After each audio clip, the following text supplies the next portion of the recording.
Okay, so we've talked about the Pomodoro technique, which is all about taking a break sort of within your study session, so 25 minutes of work and 5 minutes of break.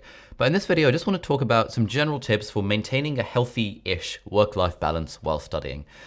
I think the most important thing is to realize that really like our physical and our mental health comes far above any sort of exam and stuff. And yeah, I get that sometimes we have high stakes exams, but for the most part, our exams really don't matter in the grand scheme of things, especially if they're coming at the expense of our physical or our mental health. And I just find that that's something to keep in the back of my mind, because I've got so many friends who kind of burnt out because, you know, it's so easy when you're at university or you're in school in the right environment, or in the wrong environment rather, to sort of everyone to sort of work each other up to the point where we feel that, oh my God, this exam is literally the most important thing in my life.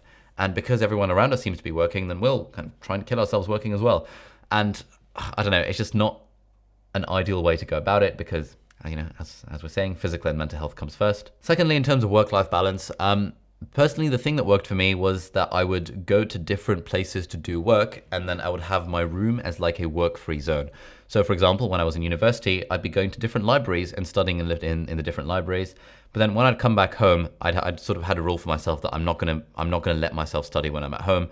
I would have to study outside the house, and that was a very distinctive sort of work-life separation. But also sometimes what I found useful is to do more of a sort of work-life integration. So especially when it comes to preparing for multiple choice exams, where the technique for preparing for those is to just bash through lots of questions on an online question bank.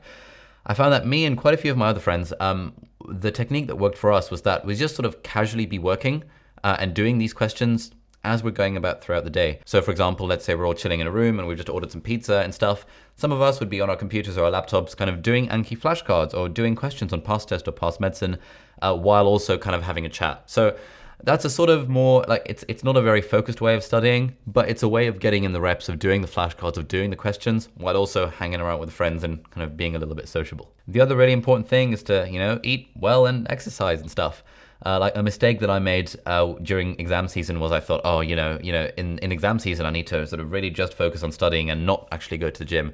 But I found that for the weeks where I did that, I ended up personally feeling like less good about myself, and that sort of bled into my studying. Whereas even today, if, you know, I've got a whole day where I have to churn out a bunch of videos or prepare for a supervision, I still make it a point that, you know, 2 or 3 times that week, I'm going to go to the gym, because I recognize that actually in the grand scheme of things, you know, my own physical health, my own nutrition, my own mental health and stuff, all of that is far more important than, you know, doing a few more questions or preparing one more YouTube video or like preparing a few more slides for the supervision. So I think the work-life balance thing is really just about recognizing that our priorities and recognizing that studying is not usually top of our priority list.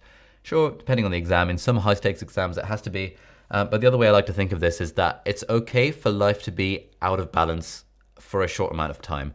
Like, we can have different seasons in our life where, you know, let's say it is the week before our exams. It's probably reasonable to spend that week just full on focused on cramming and kind of neglecting our friends a little bit, because it's just for a week. It's just for a very short amount of time. But I think, like, what if we're going that far out of balance, we should really keep it in mind and try and redress the balance later on. So yeah, just a few general tips on work-life balance. And in the bonus section, we've got me and my friend Simon discussing some more general tips for work-life balance. So hopefully you'll find that helpful. Thanks for watching, and see you in the next video.